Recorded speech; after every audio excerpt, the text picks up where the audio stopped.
Sound take 7 action. Kanchana आपसे शुरू कर रहा हूं। कंचना आपने भी तो बिहार में इतने साल सरकार चलाई है, कितने 15 साल लगातार सरकार चलाई है, उसके बाद भी चलाई है 2.5 साल जेडीयू के साथ। विंडो में देखिए आप और अनुप्रिया साथ साथ हैं, वैसे आपको बता दूं तो आपको तो पता होगा कंचना कि गोली चलाने का आदेश कोई मुख्यमंत्री थोड़े देता है। अब तेजस्वी यादव सम्राट चौधरी को बोल रहे हैं आपने आदेश दिया, भाई ये कैसे? मैं तुम्हें अभी समझाता हूं। अभी तो सम्राट चौधरी के वाटर कैनन से हम लोग अभी कराए हुए हैं, जस्ट पहुंचे ही हैं, आपके डिबेट में जुड़े हैं। लेकिन AK-47 चलाने का आदेश आखिर में दिया किसने? फिर अगर होम मिनिस्टर ने नहीं दिया, जो खुद मुख्यमंत्री हैं, तो दिया किसने? एक सिपाही नहीं ले आ सकता है। सिपाही भी अगर एक डंडा उठाएगा और एक डंडा मारेगा तो वो बिना ऑर्डर और बिना परमिशन के नहीं कर सकता। मानक जी, ये आप भी जानते हैं, ये मैं भी जानती हूँ। सिपाही को तब तक ऑर्डर नहीं मिलेगा वो नहीं चलाएगा। AK-47 आखिर में उसके पास आया कहां से? ऑर्डर किसने दिया? और जब इस पर हम सवाल कर रहे हैं तो आप क्या कर रहे हैं? आप वहां के ऑफिसर्स को ट्रांसफर कर दे रहे हैं। ट्रांसफर कोई पनिशमेंट तो होता नहीं है, आप ट्रांसफर करके प्रमोशन की तरफ उनको बढ़ा दे रहे हैं। आप उनको पनिश करिए, उनका इस्तीफा लीजिए, उनको सस्पेंड करिए और खुद मुख्यमंत्री आकर जवाब दे कि AK-47 आया कहां से। और यही आज हुआ। एक जो आप सिंबॉलिक तौर पर दिखा रहे हैं, सिंबॉलिक तौर पर वो कारीगर हैं जो लेकर खुद से बनाकर लेकर आए थे और सम्राट चौधरी जी को एक मैसेज देना चाह रहे थे कि आपके ऊपर भले ही आपराधिक मामले हो, साथ साथ हत्या के मुकदमे हो, आपकी छवि चाहे जो हो, आपको शिक्षा से, आपको रोजगार से भले ही कोई मतलब नहीं हो, लेकिन देख रहा है एक अकेला गुंडों को मुख्यमंत्री बना रहा है। आपको यह कौन परमिशन देता है कि आपके मुख्यमंत्री रहते हुए आपके यहाँ एक सिपाही हाथ में AK-47 सिवान में लेकर आता है, तब जब एक शांतिपूर्वक प्रदर्शन हो रहा है। इन्हीं सबको लेकर आज प्रदर्शन हुआ, लेकिन अभी तक कोई जवाब नहीं आया है। सरकार के कान में जू नहीं रेंग रहा है। सरकार को बस इस चीज से मतलब है कि तेजस्वी जी राजनीति कर रहे हैं। अरे क्यों नहीं करेंगे? अगर छात्रों का, युवाओं का मुद्दा उठाना राजनीति है तो बेशक हम करेंगे और इसमें हमें कोई शर्म की बात नहीं है। और हमने चुनाव भी हमेशा रोजगार के मुद्दे पे ही लड़ा है, हम चुनाव भी हमेशा शिक्षा के मुद्दे पे लड़े हुए हैं। तो कल गर्दनी बाग में जाकर तेजस्वी जी मिले, स्टूडेंट से मिले, उन्होंने अपनी मांगे बढ़ाई। उनको बहुत दुख है स्टूडेंट को कि हम प्रोटेस्ट करते हैं तो हमारे ऊपर AK-47 चला जाता है, तो यह मुद्दा नहीं उठाएंगे हम तो कौन उठाएगा? नहीं, बिल्कुल उठाएंगे, बिल्कुल उठाएंगे, आपको हक है। देखिए मुझे तो लगता है इस मुद्दे पर राजनीति में करने में कोई दिक्कत नहीं है। मुद्दा है, राजनीति होगी, सब करते हैं, वो कोई दिक्कत नहीं है। लेकिन अगर कंचना होम मिनिस्टर आदेश देते हैं सीधा एक कांस्टेबल को गोली चलाने के लिए, तो फिर तो आपके 15 साल के राज में जितनी बार पुलिस ने गोली चलाई उसके लिए सीधे आपके गृहमंत्री ने, तब के गृहमंत्री ने आदेश दिए होंगे। देखिए, दलाल सबसे बड़ी पहली बात इस बात को समझिए कि गोली चली कब? गोली तब चली जब जंतर मंतर पर और पूरे देश भर में प्रदर्शन चल रहा था पेपर लीक के खिलाफ। आप भी जानते हैं मानक जी, नीट का जो पेपर लीक का मामला था उसको लेकर जंतर मंतर पर प्रोटेस्ट हो रहा था और सेम टाइम पे प्रोटेस्ट हो रहा था बिहार में भी। और जंतर मंतर में जब पैलेट गन चले उसको लेकर कितना बवाल हुआ कि होम मिनिस्टर खुद आज तक जवाब नहीं दे पाए सदन में आकर, ना ही प्रधानमंत्री खुद देकर जवाब दे पाए सदन में आकर। और ऐसे समय पर बिहार में पैलेट गन भी नहीं, AK-47 चल रहा है, जो AK-47 आतंकवादियों पर चलाया जाता है। आपको आतंकवादी लगते हैं बिहार के युवा, क्या आपको परमिशन देंगे? या एक सिपाही हाथ में अपने AK-47 लेकर आया कैसे और चलाया कैसे? 3 स्टूडेंट घायल हो गए। आप हवाई फायरिंग भी करते हैं तो क्यों करते हैं? आपको उसकी जरूरत नहीं है। आज आपने वाटर कैनन चलाया, बैरिकेड लगाया, सरकारें यूज करती हैं, वाटर कैनन यूज करती हैं, बैरिकेड लगाती हैं कि प्रोटेस्ट को रोकने के लिए, उसको इधर उधर छिटकाने के लिए लोगों को। लेकिन इसका यह मतलब नहीं आप सीधे गन फायरिंग कर देना, उससे जान भी जा सकती है किसी की, फिर उसका कौन लेगा उसकी रिस्पॉन्सिबिलिटी? देख आराम से क्या आपको बिहार पुलिस के एफिडेविट पर यकीन है?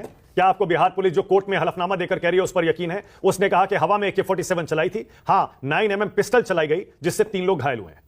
देखिए, बिहार पुलिस ने जो कहा, सबसे पहले जब AK-47 चला सरकार ने तुरंत डिनाई किया। इवन जदयू भी ने यह डिनाई किया कि नहीं कोई AK-47 नहीं चला। वीडियो सामने था, विजुअल सामने थे। बाद में जब यह मामला कोर्ट तक जाता है तब यह मानने को पुलिस तैयार होती है कि हाँ AK-47 चला था। हमारा भी तो वही सवाल है, चला था तो क्यों?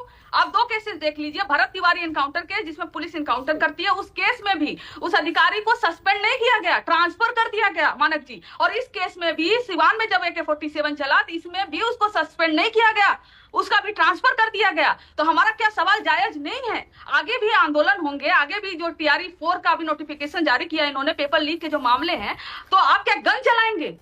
ठीक है, लेकिन मुझे क्रेडिट नहीं चाहिए। क्या हरकतें हैं इनकी?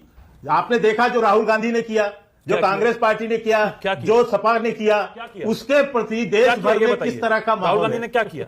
बच्चों का साथ दिया। आपने बच्चों को पीटा, राहुल गांधी जी बच्चों के साथ खड़े रहे।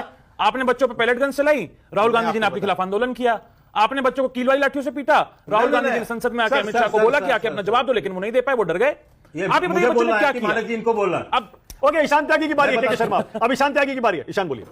मैं बता तो दूं, अभी मैं बता पहली फुर्सत में निकल बताइए। देश चलिए, ये भी पहले इसका जवाब बोलिए। चलिए, नेता प्रतिपक्ष हैं राहुल गांधी, यानी कि लीडर ऑफ अपोजिशन है। जब अपोजिशन की बात होती है तो यानी कि जिस भी तबके को आप दबाएंगे, चाहे वो गरीब हो, चाहे वो दलित हो, चाहे वो बच्चे हो, चाहे वो आदिवासी हो, कुछ भी हो, आप जिसको सरकार दबाएगी उसके साथ खड़ा रहना लीडर ऑफ अपोजिशन का धर्म होता है। और राहुल गांधी ने वही धर्म निभाया। बच्चों के साथ आपने बर्बरता करी, बच्चों के ऊपर आपने पैलेट गन्स चलाई। अभी अभी अभी एक सेकंड, अभी ये तो झूठ बोल के निकल जाते कि एक ही बच्चे पे पैलेट गन्स चली। अगर आपने नहीं पकड़ा होता और विनोद जी ने नहीं पकड़ा होता और ये आरटीआई नहीं होती कि 10 बच्चों पे पैलेट गन्स, 10 बच्चे गंभीर रूप से घायल हुए और कई तो राहुल गांधी जी ने खड़े कर दिए प्रेस कॉन्फ्रेंस में लाके कि जिनके ऊपर पैलेट गन्स चलाई, तो हो सकता है कि माफ कीजिएगा, के शर्मा जी ये भी झूठ बोल के निकल जाते कि पैलेट गन चली ही नहीं कभी भी। तो लेकिन मैं वही धर्म पे आ रहा था कि राहुल गांधी जी का धर्म था कि जिन बच्चों के साथ बर्बरता हुई, जिन पे आपने पैलेट गन चलाई, कील वाली लाठियों से पीटा, दिल्ली पुलिस के साथ वो कौन लोग थे जो सादी वर्दी में आके बच्चों को पीट रहे थे, उसकी तो जांच हुई नहीं कभी भी। वो मुद्दा राहुल गांधी जी ने उठाया और संसद में भी उठाया। लेकिन हमारे देश के गृह मंत्री, क्या पुलिस के पास AK-47 होनी चाहिए जनरल क्राउड कंट्रोल के लिए? बिल्कुल नहीं होनी चाहिए, नहीं होनी चाहिए। कुछ भी मैं इस बात का पक्षधर नहीं हूं। मैं इस बात का पक्षधर नहीं हूं। जब भी इस तरह की जब भी कोई प्रोटेस्ट हो उसमें पैलेट गन इस्तेमाल नहीं होनी चाहिए, बिल्कुल नहीं होनी चाहिए। बच्चों के ऊपर बच्चे देखिए, स्टूडेंट्स जो है वो वायलेंट हो जाए, स्टूडेंट्स, एक सेकंड मैं पूरी बात कर लूं, उसके बाद आप सवाल पूछिए। स्टूडेंट्स देश का भविष्य है। पहली बात तो अगर प्रोटेस्ट वायलेंट हो रहा है तो ये केंद्र सरकार की जिम्मेदारी है, उसके पास सिक्योरिटी एजेंसीज हैं, IB है, ये देखने के लिए कि किस तरह के जो असामाजिक तत्व हैं वो बच्चों के साथ क्यों जुड़ रहे हैं। अगर केंद्र सरकार ये नहीं कर पा रही है और कोई भी प्रोटेस्ट वायलेंट हो रहा है इस वजह से, तो ये केंद्र सरकार की यानी कि देश के गृह मंत्री की जिम्मेदारी है। और अगर वो नहीं पूरी कर पा रहे हैं तो इसका मतलब कि वो इनकॉम्पिटेंट है, उनको इस्तीफा दे देना चाहिए। एक सवाल और पूछूं? बताइए। ओके, आपने कहा राहुल मैं पूरी बात, अच्छा चलिए पूरी बात करिए, फिर पूछता हूं, करिए। ठीक है, अब एक बात मैं बिहार से जोड़ना चाहूंगा। क्या है कि मैं एक बात मानता हूं मानक जी कि अगर नीतीश कुमार सूबे के मुख्यमंत्री होते, जिस तरीके से उनके नाम पे चुनाव लड़ा गया और जीता गया, तो शायद बच्चों पे गोली नहीं चलती।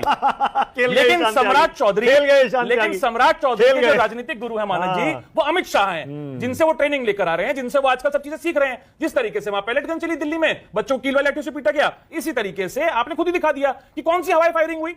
और किसी बच्चे को लग जाती, कोई गंभीर रूप से घायल हो जाता, किसी की जान चली जाती, तो कौन जिम्मेदार होता? जरा उसको अनुप्रिया, सॉरी, देख रहा है एक अकेला। गुंडों को मुख्यमंत्री बना रहा है। सोमनाथ जी, मैं जैसे हर बार कहता हूं, सुप्रीम कोर्ट के वकील हैं, कोर्ट से दौड़े आते हैं और कोर्ट वाली अपनी वकील वाली ड्रेस में ही, काले कोट में, उसी में डिबेट में भी शामिल होते हैं, कई बार अपने चेंबर से भी डिबेट करते हैं।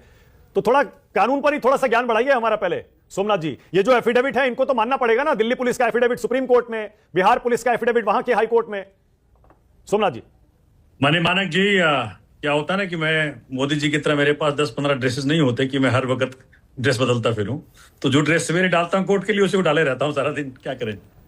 अच्छा, दूसरा सवाल जो आपने पूछा, वो आज जो एफिडेविट दिया है बिहार पुलिस ने कोर्ट में, उसमें उन्होंने कहा है कि AK-47 is a platoon level weapon to be used in special operations. खुद ही कहा है उन्होंने, not to tackle law and order situations. तो खुद ही कहा है उन्होंने ये बात। देखिए, दूसरी बड़ी बात जो आपने साफ कन्फ्रंट करने का प्रयत्न किया के साहब को, बट के साहब थोड़ा आज मूड में नहीं है कन्फ्रंट होने को, लेकिन जो वीडियो है वो वीडियो तो सबको देख पा रहा है। वो कितना भी एफिडेविट में झूठ बोल दे कि वो कांस्टेबल घिर गया था और अपने आप को बचाने का प्रयत्न कर रहा था, तो वीडियो तो वो नहीं दर्शा रहा है कि वो घिर गया था और बचाने का प्रयत्न कर रहा था या कोई उनके ऊपर कोई इमीडिएट डेंजर था। दूसरी बात, अगर AK-47 परमिटेड है चलाना, तो आपने कांस्टेबल को क्यों सस्पेंड किया? अगर सस्पेंड किया, इसका मतलब है कि आप भी इस बात को मानते हैं कि भाई AK-47 चलाना स्टूडेंट प्रोटेस्ट को कंट्रोल करने के लिए ठीक नहीं था। तीसरी बात, ये बड़ी अच्छी बात कही आप जो मैं आपके जरिए कहना चाहता हूं सारे साथियों को, देखिए, स्टूडेंट्स की जो मांगे थी, उन मांगों को अगर समय रहते एड्रेस कर दिया जाता तो स्टूडेंट्स कभी भी इस प्रकार से नहीं वायलेंस को रिजॉर्ट करेंगे या किसी प्रकार से उत्तेजित होंगे, किसी प्रकार से अपने गुस्से को किसी और तरह से दिखाने का प्रयत्न करेंगे। मैं कहना चाहता हूं कि 12 साल में माननीय मोदी जी की सरकार, आपने भी रिमाइंड कराया के शर्मा साहब को कि 22 राज्यों में आपकी सरकार है, राज्यों के अंदर भी, तो शिक्षा पे रिफॉर्म, एम्प्लॉयमेंट के ऊपर रिस्पॉन्सिबिलिटी, ये तो आपका दायित्व है साहब। ये कोई भीख नहीं देंगे आप, आपकी ड्यूटी है कि देश के नौजवानों को, जेन जी को, जेन अल्फा को जिस प्रकार से एक शिक्षा का माहौल मिले। और माननीय मानक जी, अगर आप देखें पूरे भारत में बीच में ना बोल, थारे माथे पर लिखा है बीच में ना बोल। ये आंदोलन बन जाए पूर्ण रूपेण। छोटे छोटे स्कूलों में बच्चे किस प्रकार से डीएम को कन्फ्रंट कर पा रहे हैं, आप सोच सकते हैं कि एक स्कूल की बच्चियां डीएम को कन्फ्रंट कर रही है। मैं तो सलाम करता हूं उस जज्बे को कि आज जो जन अल्फा उठ करके खड़ा हो गया है। सरकार किसी पार्टी की भी हो, सब पार्टियों को एक बात सुनिश्चित करना पड़ेगा कि एजुकेशन पे कोई कंप्रोमाइज नहीं, एग्जाम के ऊपर कोई कंप्रोमाइज नहीं। अगर भारत विश्व गुरु बनेगा साहब, तो बनेगा शिक्षित होकर के, अनपढ़ भारत विश्व गुरु नहीं बन सकता। इसको सुनिश्चित करना पड़ेगा। अरे हम तो फकीर आदमी हैं, झोला लेके चल पड़ेंगे जी।